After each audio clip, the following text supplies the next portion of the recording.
Senhoras e senhores deputados, vamos então retomar os nossos trabalhos, pedindo desde já desculpas aos nossos convidados, porque realmente houve aqui um ligeiro atraso, porque a Comissão tinha aqui muitos temas para tratar e já agradeci a vossa compreensão. E também agradeço, em nome da Comissão, a vossa presença aqui nesta Comissão, a requerimento do PSD, do Partido Chega e do PCP, requerimentos aprovados nesta Comissão por unanimidade. E, portanto, a Comissão entendeu que era importante estarem nesta audição, numa última audição, de um conjunto já de audições que já ocorreram nesta Comissão, e esta será, digamos, a última sobre este tema. Compete à NAV Portugal participar e, digamos, dar respostas aos seus deputados sobre estas matérias. Connosco temos o Dr. Pedro Ângelo, vogal do Conselho de Administração, o Dr. Gonçalo Val, também vogal do Conselho de Administração, o Dr. Paulo Lagarde, diretor da NAV, e o Dr. Paulo Encarnação, também connosco, que, portanto, fazem parte desta equipa. Os termos que estão definidos para estas audições, a entidade que é convidada tem até 10 minutos para uma intervenção inicial, se assim entender, já deu indicação que sim, e depois serão os parlamentares a intervir pela ordem, neste caso será o PSD primeiro, o Chega em segundo lugar, o PCP em terceiro, porque foram autores dos requerimentos. E, portanto, o Dr. Pedro Ângelo tem até 10 minutos para uma intervenção inicial, faz favor. Muito obrigado, Sr. Presidente, Srs. Deputados. Em nome da NAV Portugal, agradecer novamente a oportunidade que nos dão para, nesta Casa, prestar todos os esclarecimentos devidos sobre a atividade da NAV Portugal. E, neste caso, muito em particular, as ocorrências registadas no aeroporto do Porto a 27 de abril de 2021 e no aeroporto de Ponta Delgada a 13 de maio de 2022.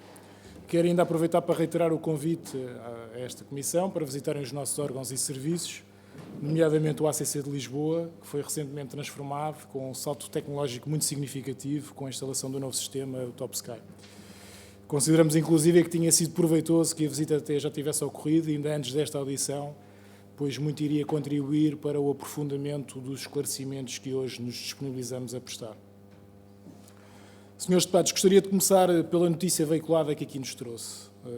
Conforme é descrito num dos requerimentos, e passo a citar para que não me atribuam a mim as considerações, foi recentemente noticiado e amplificado na comunicação social um conjunto de segmentos de um relatório que está ainda a ser elaborado pelo SPIAF. O sensacionalismo na abordagem deste caso traduziu-se em requerimentos para audições na Assembleia da República, colocando em causa a qualidade do controle de tráfego aéreo nacional. Fim de citação. Sobre isto, tendemos a concordar com esta afirmação. Primeiro, o relatório do incidente não é, nem em circunstância alguma foi, secreto. Ao classificar-se dessa forma, perpassa a ideia que houve até um certo encobrimento das ocorrências, o que não corresponde minimamente à verdade.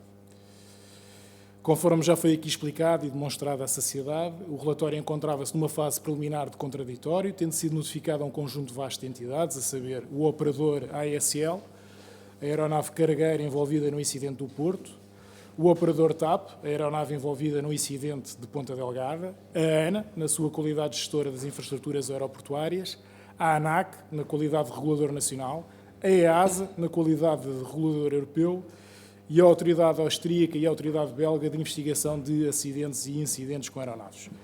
Portanto, é assim um conjunto vasto de entidades e destinatários para considerar que o relatório seja classificado como secreto. A NAV Portugal foi notificada do relatório no dia 20 de setembro de 2022, admitindo nós que as restantes entidades também o tenham sido por esses dias. A notícia é veiculada a 16 de dezembro, quase 3 meses depois, e muito depois do próprio SPIAF ter publicado na sua página as notas informativas de abertura de investigação destes incidentes, no caso do Porto, a 4 de maio de 2021, e no caso de Ponta Delgada, a 20 de maio de 2022. Recentrando a questão, vamos àquilo que, no nosso entendimento, interessa esclarecer, Srs. Deputados. Conforme referido pelo SPIAF, a investigação de segurança é um processo técnico que visa como único propósito extrair ensinamentos e recolha de informação para impedir que eventos ou ocorrências semelhantes se repitam, tendo como fim único a segurança do sistema da aviação. Nos termos do anexo 13 da Convenção de Chicago e nos termos do Regulamento 996/2010, as investigações de segurança não têm, em caso algum, por objetivo apurar culpas ou imputar responsabilidades, sejam elas de que natureza forem. Balizando assim o âmbito e a finalidade da investigação, podemos hoje reconhecer, com humildade, que os eventos de segurança se deveram a uma deficiente percepção situacional por parte dos controladores de serviço, por falta de verificação visual da pista e do completo procedimento instituído de detecção de pista ocupada, devendo já ressalvar, contudo, que não esteve em causa o volume ou a complexidade do tráfego ou até mesmo a degradação das condições da prestação do serviço. Em suma, o que se tratou em ambos os casos foi de um erro humano, não tendo sido possível à investigação determinar as causas em concreto desse erro humano. Importa aqui frisar as afirmações preferidas pela Sra. Presidente da ANAC. Por muito que o sistema de aviação seja robusto e seja o mais seguro meio de transporte, estará hoje ainda dependente da intervenção humana e, por isso, é falível. As ocorrências em causa são expressamente tipificadas como incidentes graves, nos termos do anexo do Regulamento 996/2010, que numa das suas alíneas classifica como grave incursões de pista classificadas em conformidade com o Manual sobre a Prevenção de Incursões de Pista, o documento 9870 da ICAO.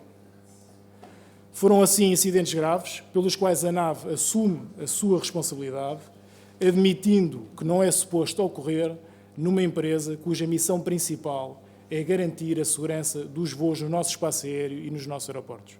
Repito, a NAV Portugal reconhece os erros cometidos na gestão do tráfego aéreo naqueles 2 incidentes. No entanto, não se revê em acusações alarmistas que o controle de tráfego aéreo compromete a segurança da aviação civil em Portugal. Isso é um desrespeito com a empresa e com os nossos trabalhadores.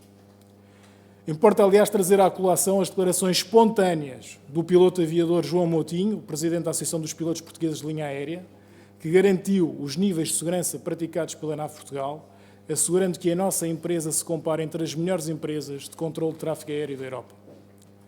E é com os pilotos e para os pilotos que a maioria do nosso trabalho é destinado. E por isso formula a seguinte questão: haverá quem possa avaliar melhor o nosso desempenho? Ainda assim, reconhecemos que a investigação permitiu identificar um conjunto de vulnerabilidades na organização da empresa que urge dar resposta. E foi sobre isso, senhores deputados, que a gestão da empresa e as suas hierarquias superiores se dedicaram a identificar as medidas que podiam ser tomadas no imediato para reforçar a segurança operacional. Permitam-me, por isso, gastar o resto do meu tempo e das minhas intervenções a discriminar e a explicar todas as medidas que, entretanto, foram tomadas para mitigar ao máximo o risco de ocorrência de incidentes semelhantes. Acho que a discussão e os esclarecimentos devem centrar na ação da empresa para que eventos destes não se repitam, do que propriamente a esmiuçar a investigação. A investigação do SPIAF endereçou um conjunto de recomendações de segurança à NAV Portugal, que na sua larga maioria foram atendidas.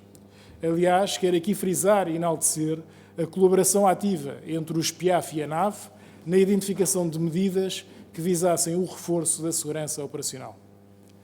Mas antes mesmo do acolhimento dessas recomendações, importa elencar as medidas da sua exclusiva iniciativa assim que os incidentes se registaram. A saber, ambos os controladores foram prontamente retirados da escala de serviço e foram acompanhados pela equipa SISM.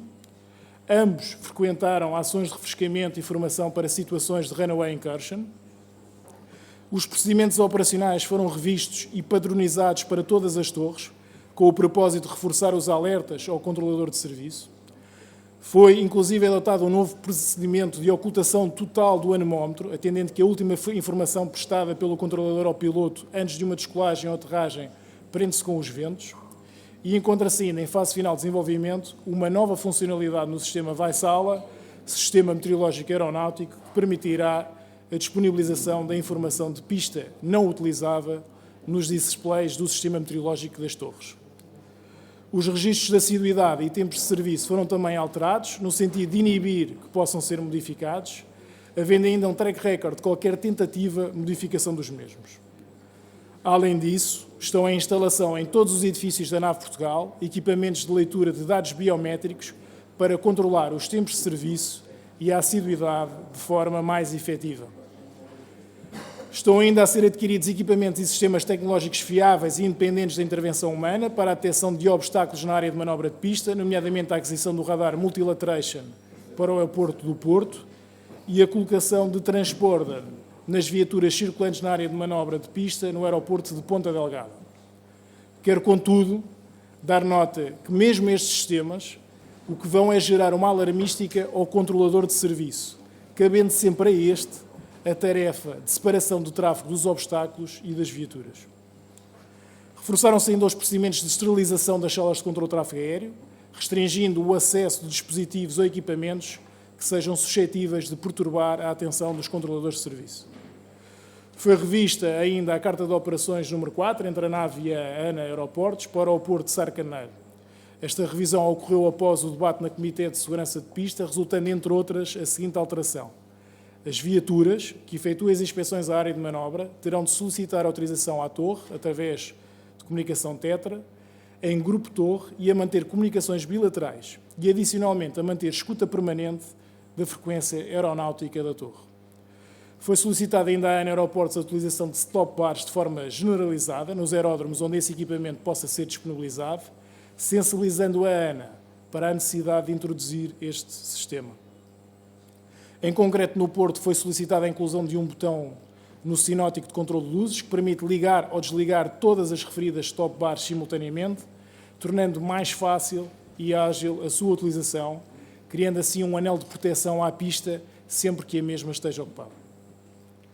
Em suma, foram adotadas um conjunto de medidas que visam reforçar a robustez e a confiança do sistema de segurança, querendo acreditar que tudo estamos a fazer e que estamos na rota certa para mitigar eventuais ocorrências futuras. Não obstante, não seria sério da nossa parte garantir com 100% de certeza que nunca mais se repetirá um incidente deste tipo. Estou agora a dispor para os ulteriores esclarecimentos dos senhores deputados. Muito obrigado, Dr. Pedro Benjo, pela sua apresentação inicial. A palavra agora ao Grupo Parlamentar do PSD. O Sr. Deputado António Proa tem até 7 minutos para colocar as questões. Faz favor. Muito obrigado, Sr. Presidente. Cumprimento os representantes da administração da NAV, bem como quem os acompanha. Relativamente a esta questão, o PSD foi autor de um requerimento para a audição de várias entidades que têm responsabilidade, de acordo com o relatório do SPIAF, que têm responsabilidade ou envolvimento nestes incidentes graves, entre as quais a NAV Portugal. E eu queria começar por dizer que o sensacionalismo que foi referido relativamente a estes incidentes não foi esse sensacionalismo que influenciou o pedido de esclarecimento que o PSD faz. O que ditou este pedido de audições foi o facto destes incidentes serem de facto graves, porem em causa a segurança e nós considerarmos que esse bem, que é a segurança na operação aeroportuária, é particularmente significativo, tendo em conta, em primeiro lugar, o risco que isso envolve e depois a importância que tem, económica que tem para o nosso país a atividade aeroportuária. Os incidentes a que nos referimos foram considerados incidentes graves e eu quero referir uma expressão do relatório do Gabinete de Prevenção e Investigação de Acidentes com Aeronaves, que diz que estes incidentes graves apenas não resultaram em acidente devido a um acaso excepcional. O que está em causa, de facto, é que estavam, nos dois casos, veículos que não deviam estar na pista no caso em que um avião aterrava e no outro caso em que um avião se preparava para levantar voo. E isso poderia ter consequências gravíssimas para a situação e poderia provocar, aliás, perdas humanas. E isso, de facto, reveste-se de um caráter de gravidade que nos levou a pedir estes esclarecimentos. Permita-me, ao contrário do que foi referido quanto às entidades envolvidas, referiu muitas, mas, de facto, o SPIAF centra-se em 3 entidades com responsabilidades, a saber, a NAV, a ANAC e a ANA. E relativamente à NAV em particular, centra parte significativa da responsabilidade destes incidentes, aliás, a ver pelo número de recomendações que foram efetuadas. E relativamente a estas questões, eu queria, ainda antes de ir às recomendações, fazer uma referência aos aspectos que me parecem mais significativos e que justificam a preocupação com que vimos estes incidentes.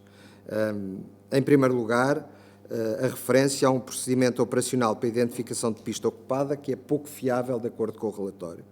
A deficiência na gestão de pessoal e de turnos de trabalho, que também é considerado insuficiente. O facto de um controlador trabalhar sozinho na torre de controle. E, por fim, a inexistência de um sistema de alerta independente da ação humana. Estes são, quanto a nós, os aspectos principais que ressaltam do relatório. O relatório foi concluído em dezembro. Resultaram, como eu já referi, 5 recomendações dirigidas à NAV. Na intervenção que a NAV aqui fez, de certo modo, já respondeu à implementação das recomendações e, portanto, eu não me vou deter à análise detalhada de cada uma delas. O que eu pergunto ainda assim é, do ponto de vista formal, a NAV comunicou estes incidentes ao SPIAF quando? Quando é que o fez? Por iniciativa do próprio SPIAF, da própria NAV, sendo que, como sabem, é obrigada a fazê-lo. Depois, se formalmente também já respondeu ao relatório do SPIAF, enfim, pese embora tenha referido a adoção de um conjunto de medidas. E, por fim, se foi aberto algum inquérito interno para apurar responsabilidades, tendo em conta que, conforme disseram, estes incidentes se deveram a erros humanos. Se abriram inquéritos, se há conclusões do inquérito e que consequências é que houve na responsabilização, porque, ao contrário do que disse, parece-me que é importante encontrar responsáveis, porque é seguramente uma forma de evitar que os mesmos responsáveis voltem a cometer os mesmos erros e, por outro lado, serve como exemplo para que erros semelhantes não possam vir a ser cometidos no futuro. E a última questão é relativamente às medidas que foram tomadas, a instalação de rádios mais fiáveis, a questão da sala de controle estéril, o sistema de gestão de segurança, que aliás teve a oportunidade de referir algumas medidas em concreto. Estas medidas são agora tomadas porque foram identificadas como deficiências. Porquê só agora foram consideradas deficientes? Porque o que nos parece, e peço esse esclarecimento, é que os erros que foram identificados devido à ocorrência destes incidentes eram questões que ocorriam no passado. Enfim, desde logo, a falta de rádios fiáveis, com certeza não foi episódico. Os rádios eram determinados equipamentos já no passado, bem como a gestão dos recursos humanos. Porque só agora, depois destes incidentes, porque a NAV não teve mecanismos de, antes da ocorrência destes incidentes, ter detectado essas deficiências e ter, de forma preventiva, corrigido estas deficiências.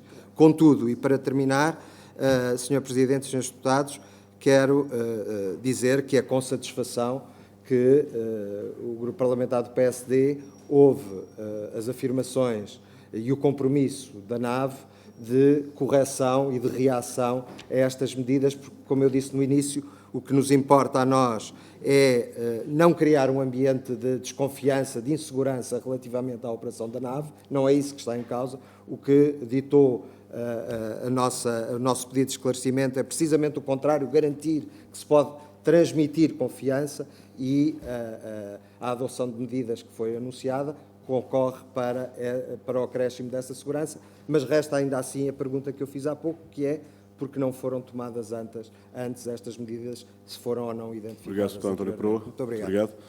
Sr. Pedro Ângelo, em nome da NAV, para responder às questões colocadas, tenho até 7 minutos. Sr. Presidente, Sr. Deputado António Proa, muito obrigado pelas questões formuladas e também por terminar assinalando que, no entendimento do Grupo parlamentar do PSD, não há qualquer sinal de desconfiança pela missão que é hoje desempenhada pela NAV Portugal. Ficamos satisfeitos em ouvir isso. Indo agora ao encontro das questões que fez, a questão dos incidentes graves. São incidentes graves porque decorre da tipificação que é feita pelo próprio regulamento 996. Portanto, qualquer incursão de pista é considerada um incidente grave, desde que seja classificada de nível A, que acabou por ser, num dos casos, acabou por ter esse registro. Sobre a questão do mero caso excepcional, de facto, o relatório, logo na sua sinopse no início, refere isso e dá alguma ênfase dizendo que só por um mero caso excepcional é que o incidente não resultou num acidente, ou os incidentes não resultaram em acidentes. Nós sobre isso divergimos um bocadinho da opinião do SPIAF, porque entendemos que aquilo que falhou foi a primeira barreira, que é a barreira do ATC. E não haja dúvidas nenhumas que reconhecemos que falhou, que houve um erro por parte daqueles 2 controladores que estavam ao serviço, mas a verdade é que o sistema da aviação, como bem sabe, é composto de várias barreiras, portanto, várias barreiras de segurança, e nos 2 casos concretos, num, pelo facto do Follow Me estar a fazer a revista à pista em sentido contrário precisamente à pista que estava em ativa, e no caso de Ponta Delgada, por causa do copiloto, foram identificadas as 2 situações e foi possível fazer manobras evasivas que impedissem o acidente. Quer isto dizer que, reconhecendo que houve uma falha grave e que a barreira do ATC não funcionou, a verdade é que as outras barreiras do sistema da aviação acabaram por funcionar. E, por alguma forma, os follow-me's têm comunicações bilaterais com a torre, e, aliás, isso está descrito aí no relatório, é o próprio follow-me que chama a atenção ao controlador, que tem a ideia que estava uma aeronave a alinhar na pista porque via uma luz muito forte no final dessa pista. E aliás, eu quero também só acrescentar, dizer que o próprio SPIAF acaba por dizer isso depois mais à frente no próprio relatório. Portanto, na página 87 ele diz, em ambos os casos investigados e descritos neste relatório, a barreira para evitar o acidente esteve fora do sistema de controle de tráfego aéreo e constituiu um último recurso. Mas reconhece que as ocorrências foram evitadas por ação de terceiros. Portanto, houve uma barreira de facto e nós dizemos isso no nosso contraditório. Sobre as recomendações de segurança destinadas à nave, como eu disse na minha intervenção inicial, a sua larga maioria foi acolhida e estão neste momento a ser adotadas. Quero dar nota que o processo do relatório, portanto o relatório é um relatório preliminar que é notificado às entidades interessadas em setembro. Há um período para o exercício do contraditório e depois há o relatório final. E fim do relatório final ocorre um período de 3 meses, 90 dias, que ainda estamos em tempo, para então darmos uma nova resposta ao SPIAF, assumindo aquelas medidas, as recomendações que já foram adotadas ou o ponto de situação sobre as mesmas. E, portanto, estamos ainda em prazo e vamos fazê-lo. Sobre os procedimentos arcaicos, os suficientes procedimentos para a sinalização de pista ocupada. Eu, sobre isso, gostaria só de trazer aqui à colação também aquilo que o próprio relatório do SPIAF diz relativamente a um estudo de segurança operacional feito pelo Eurocontrol, em 2015, sobre situações, procedimentos para evitar as runaway incursions. E aquilo que é dito na página 84 diz o seguinte: foram revisitados um total de 20 eventos reais para validar os resultados dos cenários genéricos escolhidos. Os resultados mais relevantes da análise sobre a eficácia das barreiras de prevenção mostram que, quando usados corretamente, os auxiliares de memória do ATC, portanto, o controle de tráfego aéreo, por exemplo, fitas de progresso de voo a bloquear a pista ou ocultando os mostradores de vento no visor vai-sala, portanto, o equipamento meteorológico, foram os mais eficazes quando se trata de prevenir potenciais situações de conflito numa pista já ocupada. Portanto, e este era precisamente o procedimento que estava instituído pela NAV. Portanto, aquilo que nós fazíamos até à data destes incidentes era precisamente seguir uma das recomendações do Eurocontrol. Chegámos à conclusão, e passando à questão seguinte, como é evidente, além de termos notificado no dia imediatamente a seguir a ANAC e o SPIAF da ocorrência destes incidentes, a nossa própria equipa de safety, portanto, e está aqui o diretor comigo, promoveu uma investigação interna, que produziu também resultados, e, portanto, foram revistos alguns desses procedimentos e foram os mesmos corrigidos, no sentido em que, por exemplo, no anemómetro, no Vaisala, o que nós tínhamos era uma daquelas fitas de remove before flight, e aquilo que agora se fez foi tapar por completo o anemómetro, e estamos neste momento a falar com o fornecedor, com a Vaisala, para introduzir uma funcionalidade em que, por ativação do controlador de tráfego aéreo, o anemómetro fica completamente coberto. Dito isto, e quero ressalvar sempre isso, porque não seria, acho que é prudente da minha parte sinalizar, este tipo de procedimentos requer sempre a intervenção humana. Portanto, o controlador de serviço terá de colocar sempre alguma coisa a ocultar ao anemómetro, ou, quando tivermos essa funcionalidade no próprio sistema, terá de ligar o interruptor para a ocultação do display do anemómetro. Sobre o inquérito interno, fecho num dos casos, além da investigação de segurança que foi feita pela equipa de safety da NAV Portugal, entendeu-se que havia factualidade que configurava ilícito disciplinar, e estou-me a referir ao caso do Porto, em concreto, atendendo que o supervisor em questão excedeu, em larga medida, os tempos máximos de serviço, não respeitando aquilo que se encontra estabelecido no manual de fadiga da empresa, tendo dispensado o seu colega de comparecer ao turno, e por esse facto foi desencadeado um procedimento disciplinar, que foi conduzido por um escritório de advogados que connosco trabalhava, foi designado um relator, foi feita uma proposta de aplicação de uma sanção disciplinar, o Conselho de Administração de então, do qual eu fazia parte, também aderiu à proposta. O sindicato, nos termos legais, foi notificado a exercer o contraditório, e aquilo que veio fazer foi basicamente divergir da sanção aplicada, mas não pondo em causa toda a fundamentação. Simplesmente o sindicato achava por bem que bastaria uma mera advertência. O Conselho de Administração não aderiu a esse contraditório e, portanto, aplicou a sanção que estava inicialmente prevista, e o controlador em questão não litigou a decisão nos tribunais de trabalho. Sobre as salas de controlo estéril, aquilo que se fez, basicamente, as salas de controlo já deviam estar todas elas esterilizadas, ou seja, já não deveria ser suposto existirem equipamentos a perturbar a atividade do controlador. Aquilo que se fez foi um reforço fizeram-se instruções de serviço a reforçar os controladores sobre a necessidade de deixar à porta das salas qualquer dispositivo eletrónico que pudesse perturbar a atenção dos mesmos, e foi feita uma campanha muito forte em termos de comunicação para que os mesmos aderissem a essa medida. Sobre a questão dos rádios, daquilo que eu percebi que me falou, eu acho que a responsabilidade maior é da ANA e não tanto da NAV. Nós estamos a trabalhar em conjunto, inclusive a avaliar a hipótese, que é uma das hipóteses sugeridas pelo relatório, que é os follow-me's, portanto as viaturas da ANA, estarem sintonizadas e poderem também utilizar a frequência aeronáutica. Embora, eu quero aqui alertar, o assunto não é pacífico na indústria, porque há quem defenda que pode haver depois sobreocupação da frequência, e isso poderá gerar outro tipo de incidentes. Muito obrigado, Sr. Pedro Ângelo.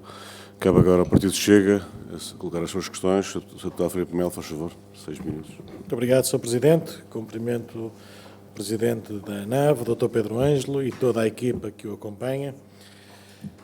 Sr. Presidente, de facto, já passou muito tempo desde que o Grupo Parlamentar do Chega fez o requerimento para a audição à NAV, para nos dar as explicações cabais e o posicionamento face às notícias que foram veiculadas no Semanário Expresso. Portanto, isto já vem de dia 16 de dezembro. Portanto, o nosso requerimento já vai quase há 3 meses, mas nunca é tarde. Claro que na altura nós íamos tentar perceber o que é que na prática se terá passado e a realidade que o senhor tinha na empresa à qual preside, que é substancialmente diferente dos dias de hoje. pelo que nos acabou de dizer, houve algumas intervenções e bem, a bem da segurança e da maximização do trabalho, se bem que, deixe-me que lhe diga, é o mal dos portugueses em geral e também, neste caso, a nave não foge à regra, é que se age com reatividade e não com proatividade. Portanto, se certamente as medidas que implementou e bem na nave tivessem sido feitas no passado, antes destes incidentes, certamente não estaríamos a lamentar estes incidentes.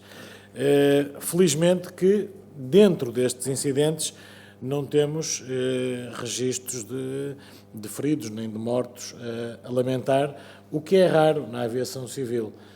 Normalmente, o que nós temos ideia é que quando há algum sinistro envolvendo uma aeronave,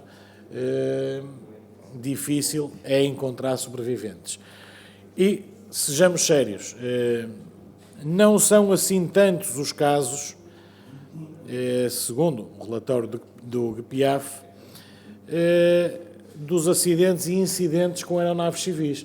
Portanto, em 2021 temos 6, há alguns dos casos nem danos nas aeronaves houve. Em 2022 tivemos 5. Sr. Presidente, eu peço um bocadinho de contenção, porque senão fica complicado. Faz favor, continua. Agradeço. Sr. Deputado, já estamos muito poucos deputados nesta comissão. O deputado não está a ter respeito por quem está a falar e pelos convidados. Deputado Filipe Melo, faz favor de continuar a sua intervenção. Muito obrigado, Sr. Presidente.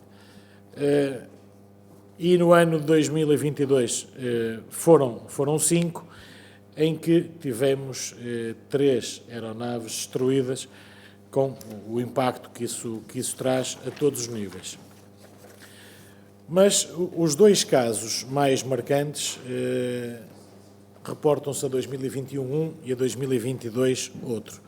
Em 2021, um Boeing 737 que ficou a 300 metros de embater num veículo quando estava a descolar de Lisboa para Bruxelas.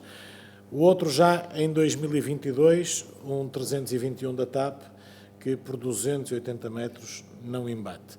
Pode o Sr. Presidente dizer-me que a responsabilidade neste caso é da ANA Aeroportos, porque os veículos follow-me, os rádios não estavam a funcionar, a comunicação não era eficaz, não era a mais eficiente e que por aí os carros estariam na pista de forma indevida. Muito bem, até podemos concordar. O que não podemos concordar é que, à data destas ocorrências, na torre de controle do Porto estava a trabalhar um efetivo, quando deviam estar pelo menos mais 4, e sabemos nós também, e é isso que eu peço ao Sr. Presidente também para nos confirmar, que estavam registadas as presenças desses mesmos colaboradores. Portanto, a informação que nos foi disponibilizada e que já foi até confirmada como real, é que estava na torre de controle do Porto um técnico, quando deviam estar 5. E que os outros 4 tiveram ausentes durante todo o turno que lhes competia estar a trabalhar, tinham o registro de presenças efetuado. Ou seja, com a conivência de algum superior, recebiam o seu salário, não estavam a trabalhar e, pior que isso, é pôr em causa casos bem mais graves do que aqueles que se sucederam. Portanto, assim não fosse, e certamente nesta altura estávamos a falar de casos bem piores. Felizmente que não aconteceu. Face a isto, o que é que eu gostava de lhe perguntar primeiro? Falou, e eu ouvi com atenção, que houve um trabalhador que já teve inclusivamente um processo disciplinar, que foi entregue à equipa de juristas. Isso foi um. E os restantes? É que o relatório é claro. Deviam estar 5 na torre, estava 1. O Sr. Presidente diz que houve um que foi alvo de um processo disciplinar, onde estão os restantes. Portanto, de forma inadvertida, foi apenas um trabalhador responsabilizado pela prática de registro e não permanência no posto de trabalho. Os restantes 3 foram esquecidos ou não estavam realmente alocados à folha de trabalho. Se não estavam alocados, é mais grave ainda, porque estão a fugir ao regulamento e ao normativo. Se não estavam e deveriam estar, então constitui também uma gravidade, porque não houve um processo disciplinar a recair sobre eles. Depois, relativamente ao relatório do GPAF, eu gostava de lhe perguntar, não vou maçá-lo com isto, já foi até inclusive questionado anteriormente e respondeu dentro do que nós consideramos também o aceitável. Não vou estar aqui a falar nas recomendações todas do GPAF, mas perguntar-lhe o seguinte, que nos parece pertinente. Como é que a NAV vai assegurar a implementação das medidas que resultem de uma análise de risco que tenha em conta os fatores humanos envolvidos e os elementos descritos nesse relatório? Essa é a primeira questão.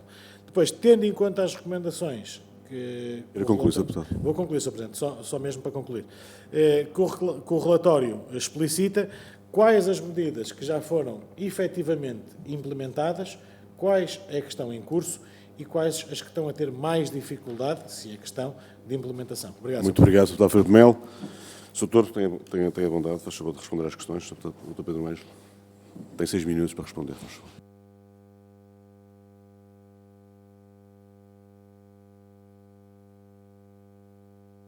Sr. Presidente, muito obrigado. Sr. Deputado Filipe Melo, muito obrigado. Agradeço inclusive a simpatia por se dirigir a mim como Presidente da NAV Portugal. Eu quero esclarecer que não sou Presidente da NAV.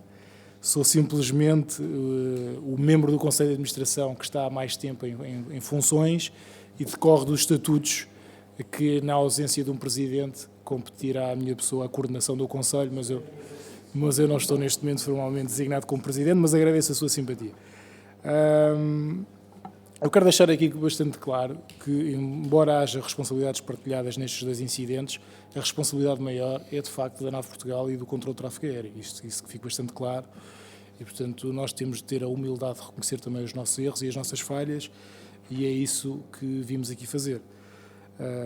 Não somos capazes de dar o enorme salto de colocar em causa toda a credibilidade do edifício NAV Portugal, que foi construído ao longo dos últimos anos e que até à data destas ocorrências, provavelmente a NAV nunca teria estado envolvida em incidentes tão graves. Aliás, quero-vos dar nota, e trouxe mesmo para vos poder evidenciar isso mesmo, numa avaliação que é feita por um órgão que presta apoio à Comissão Europeia na avaliação de desempenho dos diferentes prestadores de serviço de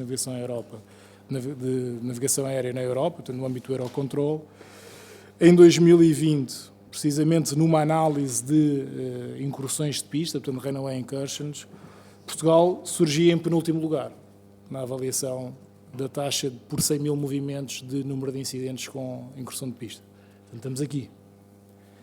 E em 2021, já depois da ocorrência deste incidente no Porto, não estamos em penúltimo, mas também estamos cá atrás na fila. E aquilo que eu gostaria de sensibilizar os senhores deputados, e nomeadamente o senhor deputado do Chega, que acabou de dizer que é verdade, infelizmente, todos os anos acabamos por ter a ocorrência de algum acidente ou algum incidente, mas quero dizer muito em particular que incidentes de runaway incursion são, infelizmente, ocorrências que sucedem diariamente nos aeroportos europeus. E, portanto, não é assim tão estranho. Posso-lhe também dar nota que em 2019, e trouxe o exemplo de 2019, porque foi o ano, digamos, o último ano sem pandemia em que estávamos a trabalhar todos na indústria em condições normais, foram registados 1904 incidentes de runaway incursion no espaço da rede do Eurocontrol. Portanto, queria dar nota disso. Como é evidente, não é para desconsiderar aquilo que aconteceu. Aquilo que aconteceu, volto a dizer, foi grave e a empresa aprende também com os seus erros. Relativamente à questão, ainda bem que me fez essa pergunta, porque vi para aí muita coisa escrita e comentada sobre o número de efetivos e a dotação que existia naquele dia. Portanto, aquilo que estava previsto naquele dia era 4 controladores de serviço, sendo que um deles dos 4 estava em formação, portanto estava com um instrutor a fazer o chamado on-job training, portanto, ou seja, a dotação até estava reforçada com esse membro, com esse instrumento, e depois, aliás, que essas 2 pessoas estiveram ao serviço na primeira metade do turno, portanto entre as 2 e as 5 da tarde, e portanto estiveram a prestar serviço, e é às 5 da tarde, hora local, que o supervisor assume a posição executiva na torre de controle e que entendeu por bem ou por mal, digo eu, agora, envolvido este tempo, dispensar o outro membro que estava escalado no turno. O que fez com que este controlador, que tem uma responsabilidade acrescida porque era o supervisor do turno, e, portanto, uma das prerrogativas do supervisor do turno é precisamente fazer a gestão tática e a alocação dos recursos na função executiva, entendeu ele dispensar o colega e assumir a função executiva num período que excedeu largamente aquilo que se encontra estabelecido no manual de fadiga e, portanto, esteve a operar entre as 5 e as 10 da noite. E, portanto, o motivo, para também deixar aqui claro, foi por esse motivo que houve a abertura de um procedimento disciplinar. Não pela ocorrência do incidente, ninguém está a responsabilizar o controlador por ter dado uma autorização de descolagem quando a área de manobra estava ocupada, mas sim porque excedeu em largo período aquilo que se encontrava estabelecido em termos de número de horas na posição executiva e por ter dispensado o colega. E, portanto, só por esse facto é que só houve um processo disciplinar, porque a matéria do processo disciplinar foi essa. Relativamente à Ponta Delgada, a questão das dotações nem ocorre também, porque aquilo que acontecia era que naquele turno o que é suposto é estarem 2 controladores de serviço. O turno estava uma vez mais reforçado, não por questões de formação, mas aqui por questões que uma das controladoras, a controladora envolvida no incidente, estava num período de gozo de amamentação e, portanto, permitia-se a entrar mais tarde no turno e, portanto, em vez de entrar no turno às 7 da manhã, entrou no turno às 9 da manhã. E é nessa circunstância que ela dispensa o elemento extra do turno, que estava no turno, para reforçar e para substituir naquele período em que ela não poderia comparecer ao serviço. E, portanto, também entendemos que em Ponta Delgada, mais uma vez, houve um incidente, é verdade, houve um erro humano, mas não encontramos nenhum circunstancialismo à volta que resultasse num ilícito disciplinar e, portanto, por esse facto é que também não se fez a abertura. Sobre as medidas implementadas e aquelas que se encontram por implementar, dar nota de que tudo o que foi a revisão de procedimentos já se encontra implementado. Tudo aquilo que diz respeito à aquisição de tecnologia está neste momento em curso. O que eu lhe posso dizer é que, relativamente, por exemplo, ao Multilateration, o mesmo foi dado como instalado em dezembro de 2022, e, à partida, até ao final do mês de março, entrará em operação. Isto irá permitir a funcionalidade do RIMCAS. Mas mesmo a funcionalidade do RIMCAS também queria aproveitar para esclarecer que é sempre uma medida de proteção reativa. Ou seja, é já depois de o controlador ter cometido um erro e ter dado uma autorização, seja ela de aterragem ou de descolagem, e aquilo que vai fazer é dar uma alarmística no display do controlador, em que basicamente dará um conflito entre o obstáculo, a viatura na pista, e a aeronave. Portanto, até no limite, é sempre possível que o controlador possa cometer um erro humano e, portanto, possa não estar suficientemente alerta para a alarmística que o sistema lhe está a dar. Portanto, isto para dar nota, e indo ao encontro daquilo que disse aqui a senhora Presidente da ANAC, que o sistema da aviação, por muito robusto que seja, como depende ainda da intervenção humana, acaba sempre por ter algumas vulnerabilidades. Agora, aquilo que nós estamos a fazer e aquilo que estes incidentes serviram para nós fazermos foi robustecer as medidas de segurança e queremos acreditar que dificilmente ocorrências destas se repitam, mas não conseguimos garantir a 100%, ou seja, na aviação é muito difícil dizer nunca, e isso eu não me atrevo a dizer. Muito obrigado, Sr. Pedro Ângelo. Cabe agora ao Partido Socialista colocar as questões nesta primeira ronda. O Sr. Deputado André Penoso Batista, faz favor, tem a palavra. Muito obrigado, Sr. Presidente. Cumprimentar antes de mais o Dr. Pedro Ângelo e o Dr. Gonçalo Val, bem como a restante equipa.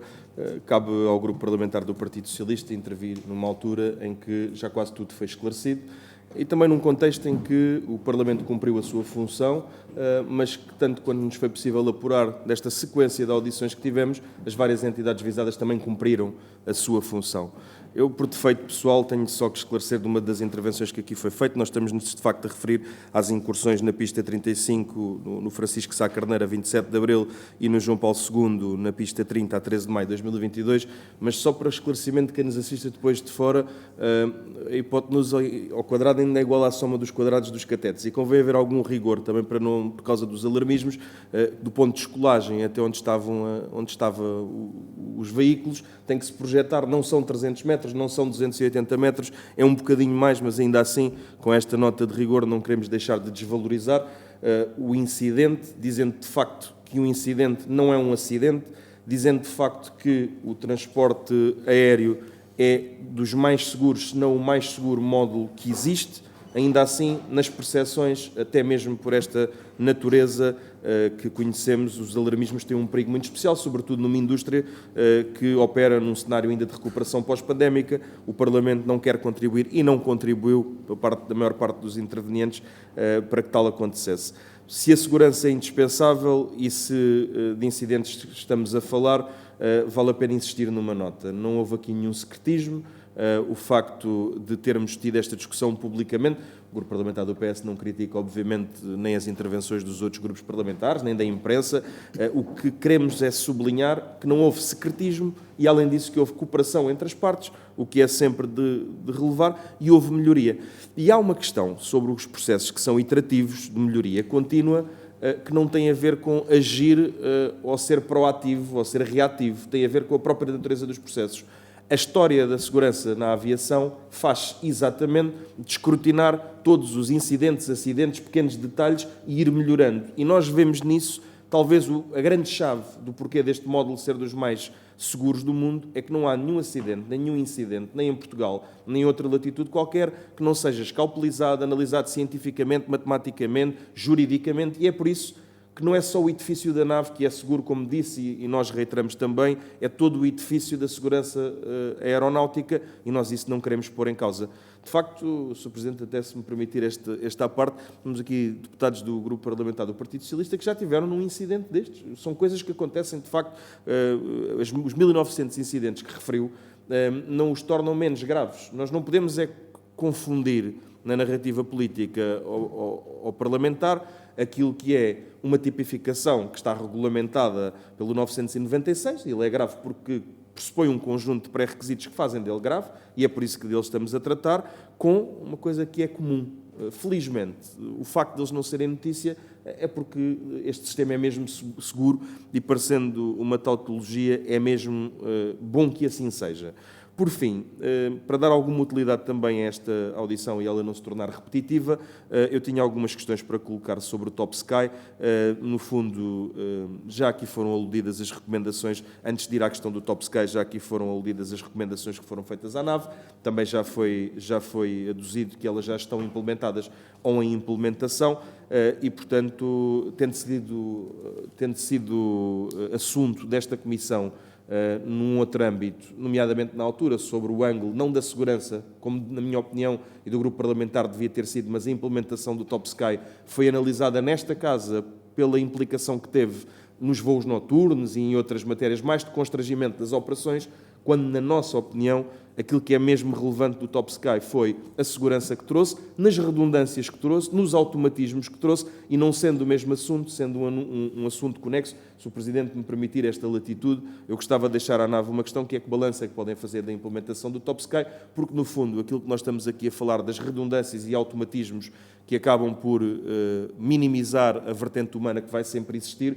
parece-nos que o Top Sky foi uma grande mais-valia e que tinha nesta vertente dos automatismos também algo muito importante no apoio ao trabalho dos operadores, fossem operadores de torre, operações de rota, operações de qualquer outra natureza, e penso que assim, com a permissão do Sr. Presidente, damos mais utilidade também à nossa audição, agradecendo todos os esclarecimentos. Muito obrigado. Muito obrigado, Sr. Deputado André Pinantos Batista. A palavra ao Sr. Dr. Pedro Ângelo, Sr. Em Presidente. nome da nave Portugal, faz favor. Muito obrigado, Sr. Presidente. Sr. Deputado André Pinotes Batista, muito obrigado pelas questões formuladas. Também só dizer inicialmente que quando eu referi há pouco o secretismo do relatório, como é evidente, eu não quis melindrar nem a imprensa que fez a notícia, nem qualquer grupo parlamentar.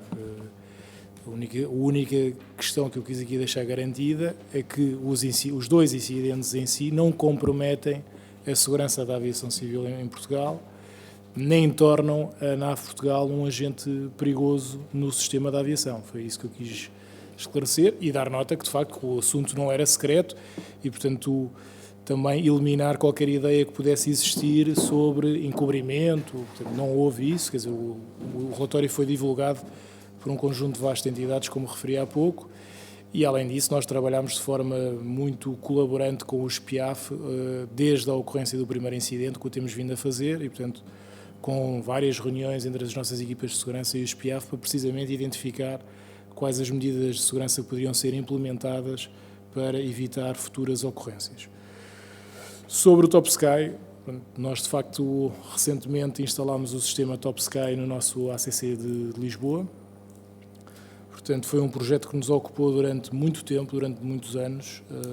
Foi uma decisão estratégica que a empresa tomou e que demorou muito tempo a tomá-la. Eu quero dizer que a necessidade de um novo sistema de gestão de tráfego aéreo foi uma coisa que foi identificada ainda no final de 2009, do início de 2010.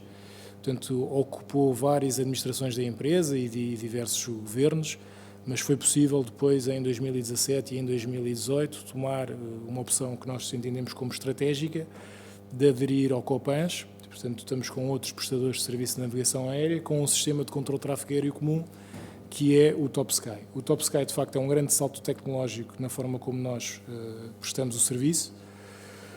Logo, como uma das principais funcionalidades que eu posso aqui descrever tem a ver com a questão das comunicações através de data link, ou seja, os controladores passam a comunicar diretamente com as aeronaves por mensagem de texto e, como devem imaginar, isto evita, além de fazer decrescer de forma significativa o workload das comunicações do controlador, também garante maior segurança e fiabilidade nas comunicações, porque uma mensagem que é lida não é tão suscetível de ser mal interpretada nas frequências aeronáuticas, que sabemos bem que às vezes em algumas latitudes não são as melhores.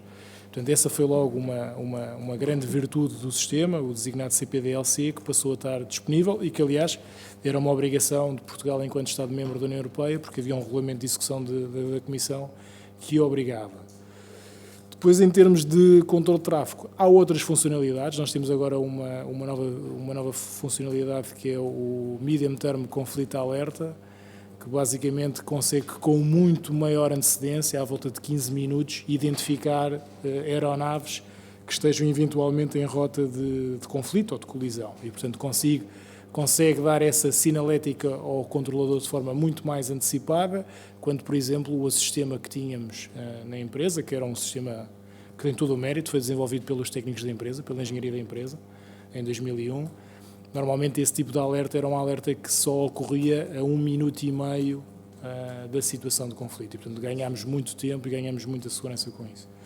Depois dar nota também que o sistema vai permitir mais posições de trabalho. E, portanto, ao permitir mais posições de trabalho, irá permitir pensar numa nova estruturação do espaço aéreo, com a criação de novos setores. E fazendo aqui uma analogia para quem é leigo, eu próprio também sou leigo, eu não sou controlador de tráfego aéreo, sou formado em Direito, dar nota que aquilo que se faz, as setorizações que se fazem no espaço aéreo nacional funciona um bocadinho, desculpem-me a analogia, mas os próprios controladores é assim que me a descrevem. Tem a ver com o funcionamento de um elevador. Portanto, o controlador é responsável por aquele elevador e aquele elevador comporta, no caso de Lisboa, 40 aeronaves. Portanto, o setor tem 40 aeronaves. Ora, se eu desmultiplicar vários elevadores, portanto, se eu tiver vários setores, eu vou poder oferecer maior capacidade de movimentos. E, portanto, é isso que nós, neste momento, portanto, o sistema foi instalado e foi um sucesso, também quero dar nota disso. Nós fizemos um processo de migração do sistema que demorou 6 semanas, com alguns impactos na operação. Portanto, durante essas 6 semanas, de forma a que os controladores adquirissem a proeficiência, foram introduzidas regulações. Quando nós dizemos regulações, é restrições ao tráfego. E, portanto, nos primeiros dias, elas atingiram os 40% da capacidade máxima declarada. Portanto, tivemos de apertar bastante o gargalo, desculpem-me também a expressão. E, portanto, isso ocorreu, depois essas regulações foram decrescendo até resultarem novamente em zero e declararmos novamente a capacidade declarada. Nessa circunstância, de facto, houve aí um tema colateral que chegou a vir aqui à Comissão, à Assembleia, que tem a ver com a questão dos voos noturnos. Nós, de facto, fomos os autores da ideia, e assumimos-lo, de endereçar à tutela setorial que naquele período daquelas semanas houvesse, digamos, uma derrogação ao regime instituído do curfew em que se pudessem fazer mais movimentos daqueles que neste momento estão autorizados. Nós, neste momento, temos autorizados 91 movimentos entre a meia-noite e as 6, e, portanto, o que se fez foi uma derrogação para naquelas 6 semanas. Isto era de uma forma de permitir recuperar os atrasos ao longo do dia e, pelo menos, permitir às companhias que têm as suas aeronaves baseadas no aeroporto de Lisboa, pelo menos o regresso para não comprometer a operação do dia seguinte. A percepção que nós temos é que houve, de facto, algum ruído público sobre o assunto, mas eu acho que ainda assim nos comportámos, todo o sistema se comportou razoavelmente bem, porque foram ainda assim estabelecidos outros limites, e esses limites, nas 6 semanas, salvo erro, só apenas numa semana é que não foram rigorosamente cumpridos. Agora, também dar nota, já que tocou no assunto, o assunto dos voos noturnos será sempre um tema, e enquanto não tivermos uma nova infraestrutura aeroportuária, será sempre um tema, e portanto eu sei que há algumas iniciativas que pugnam por movimentos zero entre a meia-noite e as 6, à semelhança do que já ocorre em alguns aeroportos no estrangeiro. A verdade é que esses aeroportos têm muito mais capacidade de slots que hoje em dia nós temos, e portanto esses slots noturnos, eu enquanto observador passivo, porque não somos nós, como é evidente, que temos a procura dos slots, isso compete às companhias aéreas, a verdade é que para podermos ter alguma capacidade aumentada na atual infraestrutura, esses slots noturnos acabam por ser críticos. Muito obrigado, Dr. Pedro Ângelo. Concluída que está essa primeira ronda, temos uma segunda ronda e uma terceira ronda eventual. Eu colocava aos senhores deputados a questão se mantemos a terceira ronda ou abdicamos e fazemos só a segunda ronda, depois ver se há. Muito bem, assim será. Portanto, uma segunda ronda em que haverá uma resposta conjunta, 3 minutos a cada grupo parlamentar, e depois uma resposta conjunta e depois uma eventual terceira ronda. Então, a palavra ao PSD para iniciar a terceira ronda. O deputado António Peroa, faz favor, 3 minutos. Muito obrigado, Sr. Presidente. Muito obrigado também pelos esclarecimentos que, entretanto, foram prestados. Eu mantenho ainda algumas dúvidas, algumas que não foram respondidas, que não considero que tenham sido respondidas, outras que surgiram na sequência das intervenções que foram sendo feitas. Bom, a primeira questão, relativamente à referência ao Top Sky, que todos nós, com certeza, consideramos muito útil essas referências. Aliás, eu fui daqueles que, pese embora seja muito crítico dos voos noturnos, fui daqueles que compreendeu a circunstância e a necessidade face à instalação do novo sistema, mas relativamente ao Top Sky, só um esclarecimento. Relativamente aos incidentes que estamos a tratar, a existência ou não deste novo sistema não tem qualquer influência e, portanto, pese embora concorra para aumentar a segurança do controle aéreo, nos casos em concreto, com ou sem Top Sky, as questões colocar-se-iam da mesma forma. Depois, relativamente a uma referência que fez quanto a uma das recomendações que eu referi, quanto aos rádios fiáveis nos veículos, nas viaturas Follow Me, eu próprio fui induzido em erro, porque os PIAF, uma das recomendas que dirige à NAV, em concreto a 22007, pese embora seja dirigida à NAV, de facto refere-se à fiabilidade dos veículos Follow Me, daí eu ter feito essa referência, mas de facto é verdade, essa é uma responsabilidade da ANA e não da NAV, a não ser, eventualmente, na medida em que a NAV deve suscitar junto da ANA a necessidade dessa instalação, porque concorre para o trabalho que a NAV desenvolve. Uma questão que eu considero que não foi respondida, que foi a questão que eu coloquei quanto ao facto de terem sido implementadas uma série de correções de medidas para ultrapassar as deficiências que foram identificadas em resultado destes incidentes graves, mas a questão que eu coloquei foi porque é que essas correções estão a ser feitas agora, após estes incidentes e o relatório, e porque é que não foram detectadas antes, o que é que falhou na nave para que a nave não tivesse os meios próprios para identificar essas deficiências e corrigi-las antecipadamente.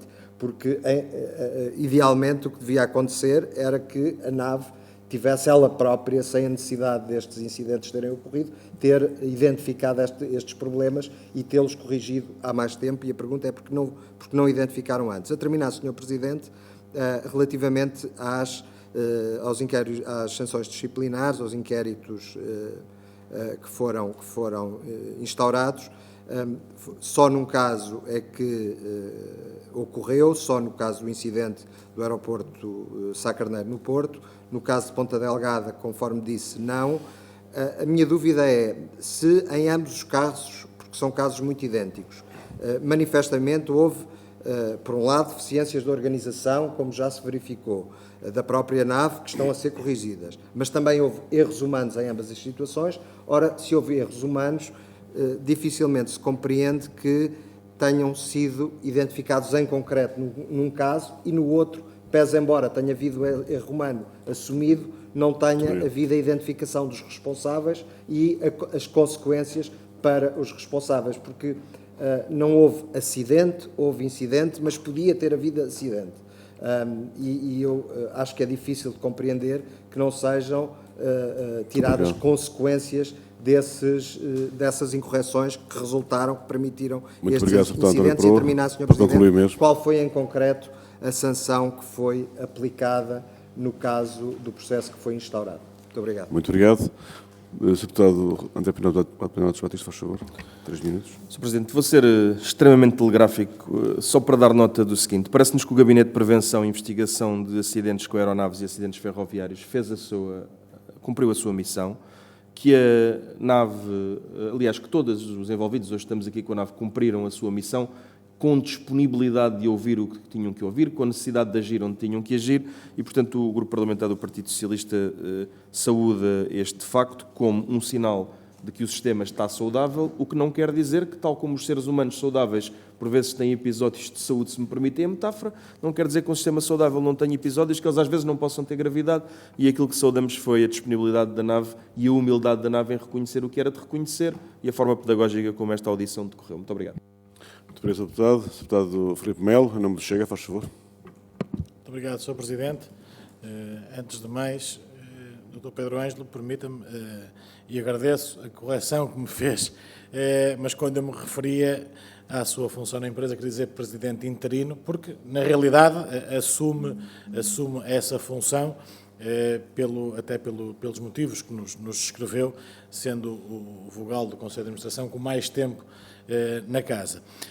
Bem, mas isto também não vai ao caso, é só mesmo no caso das explicações serem dadas pelo Sr. Há aqui 3 coisas que na primeira ronda não houve oportunidade ainda de ver esclarecido e para as quais eu gostava de um comentário seu. A primeira, a afirmação que foi vinculada nos órgãos de comunicação social, em que dizem que há uma deficiente cultura organizacional na nave que resulta em registros de presença no local de trabalho que não correspondem à realidade. Não são esporádicos, são vários e recorrentes. Eu pergunto-lhe, esta afirmação é verdadeira? Está identificado? Está corrigido? Depois, relativamente à questão ainda do conceito de sala de controle estéril.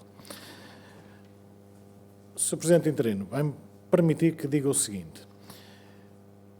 A função de um controlador de tráfego aéreo é uma função que exige muita responsabilidade. Muita responsabilidade. Está em causa o transporte de muitos passageiros.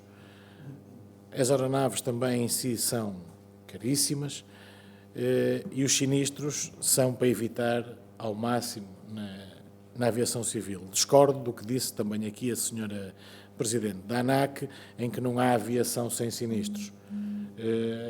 Isso é verdade, mas quando se trata de aviação, nós temos que reduzir ao mínimo a probabilidade de haver sinistralidade. Portanto, penso que foi uma afirmação infeliz e que nós não concordamos minimamente.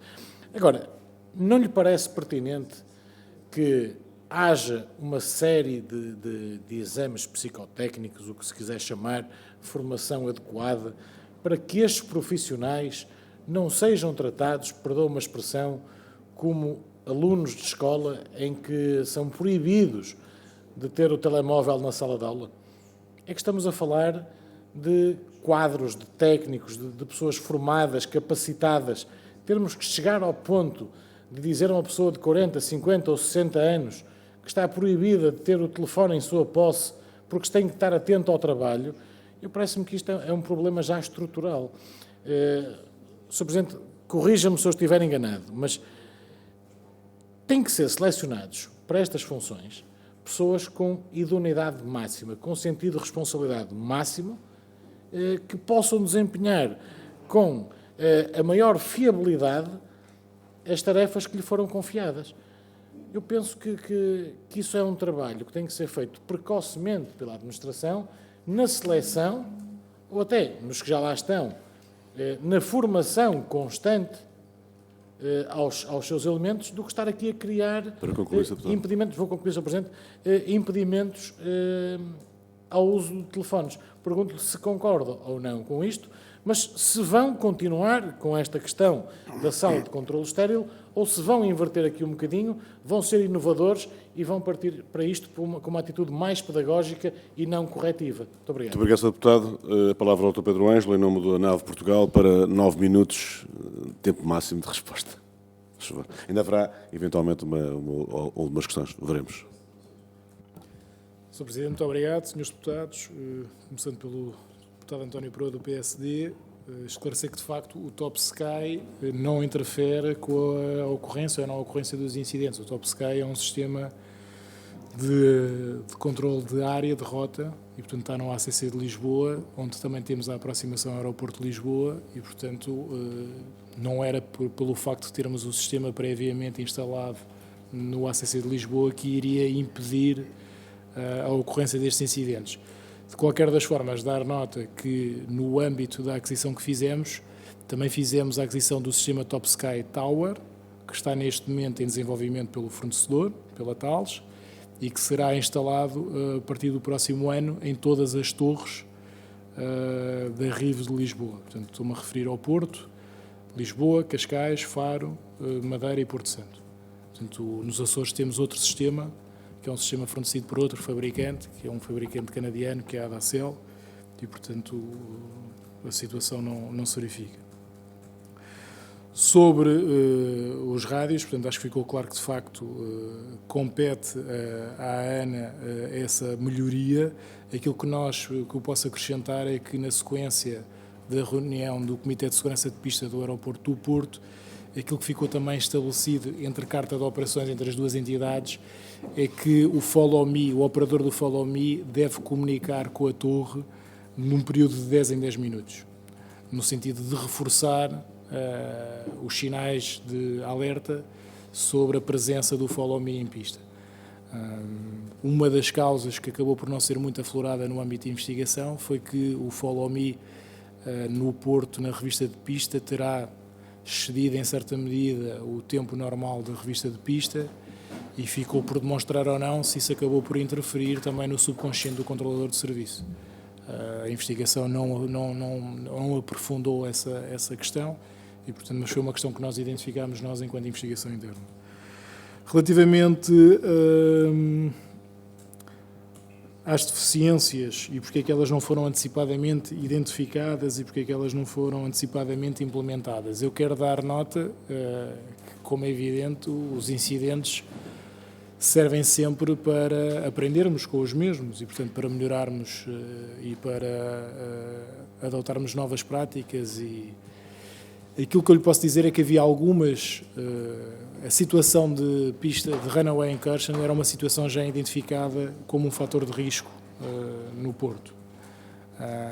E alguns dos procedimentos até já tinham sido revistos, e uma das coisas que estava em vias de acontecer era a aquisição do MULAT, portanto do Multilateration, um radar Multilateration, que em combinação com o radar de solo, o radar primário, irá permitir de facto que a funcionalidade do RIMCAS, que foi identificada no relatório como estando inibida, e está, porque de facto estava a dar uma era mística de alvos na pista que não correspondiam à factualidade.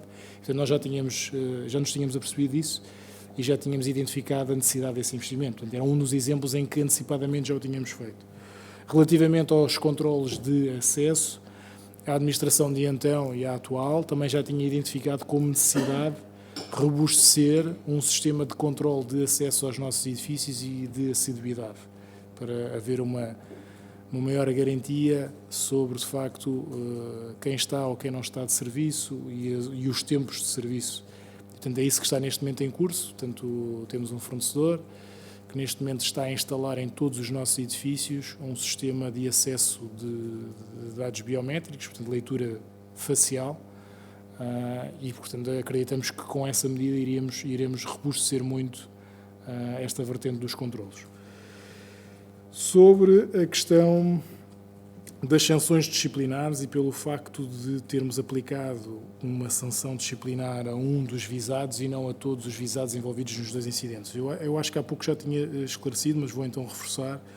Isto deveu-se ao facto, não pelo erro praticado em si da ocorrência, ou seja, não pelo erro de o controlador ter dado uma autorização de descolagem com um veículo na área de manobra da pista, ou no caso de Ponta Delgada, com o facto da controladora ter dado uma autorização de aterragem também com um veículo de manutenção elétrica da ANA em pista, mas tem a ver com o facto de, no caso do Porto, a responsabilidade daquele controlador era acrescida, porque ele, além de assumir a função executiva, era também supervisor, e nesse dia entendeu por bem ceder o tempo máximo que se encontra previsto para exercer função executiva e, portanto, violou claramente aquilo que se encontra vertido no Manual da Fadiga e dispensou o seu colega, e com a agravante de ainda ter, como o deputado Filipe Melo referiu há pouco, e nós não o negamos, que houve uma adulteração dos registros de assiduidade e dos tempos de serviço. Portanto, o controlador em questão dispensou o colega, mas a verdade é que na folha de serviço, e portanto é com essa que a administração da empresa e que as direções operacionais podem confirmar se a pessoa esteve a trabalhar ou não,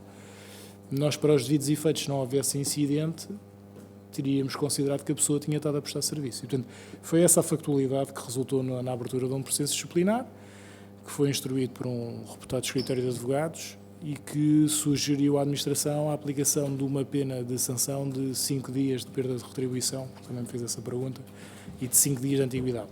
Quero só dar nota que isto é sempre uma matéria muito controversa, porque se vocês leram com atenção o relatório do SPIAF, o SPIAF, a determinada altura, coloca em causa se, com a aplicação desta medida disciplinar, a NAV não estará a inibir futuros reportes de ocorrências por parte dos controladores. Isto tem muito a ver com o conceito da cultura justa, ou seja, de não punir aquele que reporta de ter participado ou ter tido conhecimento do incidente, porque aquilo que a aviação pretende precisamente com os incidentes é melhorar e aprender com os mesmos. E, portanto, como dizia há pouco o deputado André Pinotes Batista, é bom que haja um clima de alguma transparência e de fomento ao reporte para lá estar, para evoluirmos, porque não haja dúvida nenhuma que a aviação tem evoluído bastante pela investigação que é feita aos incidentes e aos acidentes, e se calhar é um dos fatores determinantes por ser o meio de transporte mais seguro, porque é feita com muito rigor a análise sobre os fatores contributivos para esses incidentes e acidentes. Relativamente às questões formuladas pelo Sr. Deputado Filipe Melo do Chega, portanto, de facto, o relatório apontou para uma deficiente cultura organizacional, e isto eu reconheço que, de facto, estas práticas são de censurar. E, portanto, tudo o que seja, como é evidente, adulterar registros de presença ou de assiduidade ou de tempos de serviço deve merecer da nossa parte uma violenta censura, e a administração teve a oportunidade, inclusive, de reunir com todas as direções operacionais e chefias operacionais de cada órgão, imediatamente após a ocorrência deste incidente, e foi feito um alerta muito vigoroso para que este tipo de práticas não se repetissem. E no caso do Porto em concreto, aquilo que se fez foi modificar o sistema que tínhamos, em que os controladores registavam os seus tempos de serviço, inibindo a possibilidade de eles poderem ser modificados, ou, se houver alguma tentativa de adulterar o mesmo, ficará lá um track record dessa tentativa e, portanto, alguém superiormente conseguirá ter noção do que é que se passou. Aliás, o que se fez basicamente foi replicar, e isso nós também aceitamos a crítica, o modelo já instituído na Torre de Lisboa. Porque a determinada altura aquilo com que nós nos deparámos, a administração, foi que cada torre tinha as suas práticas e os seus hábitos. E nós reconhecemos que isso não deve ser assim, e, portanto, naquilo que for possível estar padronizado e standardizado, deve estar em qualquer órgão ou qualquer serviço da NAV Portugal. Sobre a questão da bateria de exames e a forma como nós fazemos o recrutamento de controladores de tráfego aéreo, eu só quero dar nota que a bateria de exames já é muito exigente. Nós temos estado a abrir concursos de 24 controladores de tráfego aéreo por ano, normalmente concorrem à volta de 700 a 800 candidatos, e eles fazem um exame que é o chamado FIST, que é um exame feito ligado aos terminais, ligado aos computadores, nos nossos terminais, mas ligado aos computadores do Eurocontrol, e, portanto, já fazem com muito rigor uma triagem daqueles profissionais que são mais qualificados para o exercício da função. De qualquer das formas, iremos reforçar com muita pedagogia que, de facto, que há práticas, e eu isso concordo inteiramente consigo, a profissão de controlador de tráfego aéreo é demasiado exigente e, aliás, é bem remunerada em função disso mesmo, do risco associado à atividade. Portanto, no fundo, ela é remunerada porque há um prémio de risco que é atribuído à pessoa que desempenha essa função e, portanto, os controladores de tráfego aéreo em Portugal e no mundo têm de ter a noção da responsabilidade que existe sobre os seus ombros. Eu quero acreditar que aquilo que aconteceu foi meramente episódico e que não reflete a classe e, portanto, eu tenho a maior confiança, e é isso que quero aproveitar até para terminar dizendo isso, que tenho a maior confiança nos controladores de tráfego aéreo que desempenham funções da NAV Portugal e tenho também a maior confiança em qualquer profissional da NAV Portugal. Muito obrigado, Dr. Pedro Ângelo. Para um último conjunto de questões, o deputado António Peroa tem 2 minutos. O deputado Filipe Melo pretende também intervir ou não? Não. Então haverá só aqui uma questão colocada pelo deputado António Peroa, 2 minutos, por favor. Eu peço, Sr. Presidente, muito obrigado. Peço desculpa pela utilização desta faculdade que disponho desta terceira ronda, mas não resisto e não ficaria bem com a minha consciência se não, depois da última intervenção, não colocasse esta... Enfim, não é uma questão, mas enfim, um comentário com todas as dúvidas que o envolve. Eu ouvi atentamente a justificação para o critério de aplicação de sanções disciplinares. Compreendo a lógica do que referiu quanto à necessidade de reportes e transparência, porque isso concorre para a melhoria do sistema. Não ponho de todo isso em causa. Mas permita-me que fique com alguma dúvida perante essa política, quando, felizmente, não aconteceu nada de grave, mas, quer dizer, no limite, podiam ter morrido muitas pessoas, num dos acidentes em particular. E eu fico com esta dúvida. Se isso tivesse sucedido, o que estávamos era perante uma consequência, perante os erros que provocaram esse acidente grave, de a sanção que referiu de 5 dias de suspensão, num caso, e no outro caso nem haveria responsabilidades nenhumas e, no entanto, tinham sido perdidas vidas. E por isso custa-me a compreender, embora compreenda esse ponto de vista, mas também há este ponto de vista de erros que podem provocar consequências graves não serem sancionados, ou pelos responsáveis, porque houve uma falha manifesta, tanto quanto eu entendi que foi concluída, uma falha manifesta do controlador que deveria ter alertado a aeronave e não alertou, em ambos os casos. E, portanto, essa falha ficou sem qualquer sanção. E não teve consequências graves, mas podia ter tido. E, portanto, custa-me a entender, confesso, embora compreenda o ponto de vista, custa-me a entender e gostaria Fica colocada a questão. comentasse. Muito obrigado. Sr. Presidente, Sr. Dr. Pedro Ângelo, a resposta a esta questão, faz favor, tem 2 minutos. E uma última intervenção, portanto, vos irá se entender, faz favor. Sr. Presidente, muito obrigado.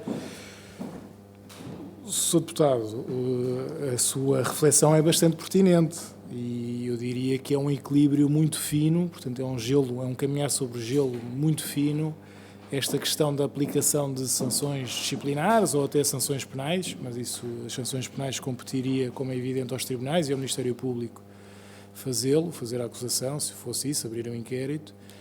Agora, o que nós entendemos no caso concreto é que a matéria concreta, e por isso é que eu fiz questão sempre de ressalvar, do incidente em si e do erro humano, nós não conseguimos extrair, nem a investigação conseguiu extrair, aquilo que determinou o erro humano. Portanto, nós não percebemos pelo relatório se a conduta do controlador foi negligente, se foi dolosa, entrando aqui em alguns conceitos de direito penal que nos dariam, desculpem o termo, pano para mangas, não é? O que eu lhe posso dizer era que os 2 controladores em questão, aquilo que deviam ter feito e não fizeram, era um bocadinho diferente do que referiu, que não deviam ter dado, era a autorização. Exato. A partir do momento em que autorizam o follow-me a estar na pista, aquilo que eles não podiam fazer era dar uma autorização de descolagem no caso do Porto e uma autorização de aterragem no caso de Ponta Delgada. E, portanto, o erro é esse. E o erro é esse, nos 2 casos, no Porto, tanto quanto se percebeu, porque o controlador não percepcionou como deveria ter feito, que a pista ainda estava ocupada, não olhou para a pista antes de ter dado a autorização de descolagem. No caso de Ponta Delgada, percebemos pelas declarações prestadas no âmbito da investigação pela controladora em causa que a falha é um bocadinho anterior e, portanto, ela terá reconhecido que não terá cumprido com o procedimento instituído, ou seja, quando deu autorização para a viatura entrar na área de manobra, não ocultou o anemómetro, nem colocou uma fita na sua calha de fitas a dar conta que havia uma viatura na pista. E, portanto, foram esses 2 erros que causaram os 2 incidentes, que nós lamentamos uma vez mais e queremos acreditar que a investigação serviu como um alerta muito sério para que não se volte a repetir. Muito obrigado, Dr. Pedro Ângelo. Concluída que está esta audição, quero agradecer em nome da Comissão ao Conselho de Administração da NAV estar aqui presente nesta Comissão, o Dr. Pedro Ângelo, o Dr. Gonçalo Val, e também à direção, 2 elementos da direção da NAV, o Dr. Paulo Lagarde e Paulo Encarnação, pela presença. A importância que tem este tema, não preciso de referir, o conjunto de audições que ocorreram culminou com esta audição e a importância que tem para todos nós e, enfim, o vosso trabalho é fundamental e, portanto, desejo-vos a todos um belíssimo trabalho e, se possível, sem erros na NAV. E sem incidentes. Sem erros, sem incidentes. É sempre difícil, mas é um desafio. Muito obrigado e bom trabalho. Boa tarde.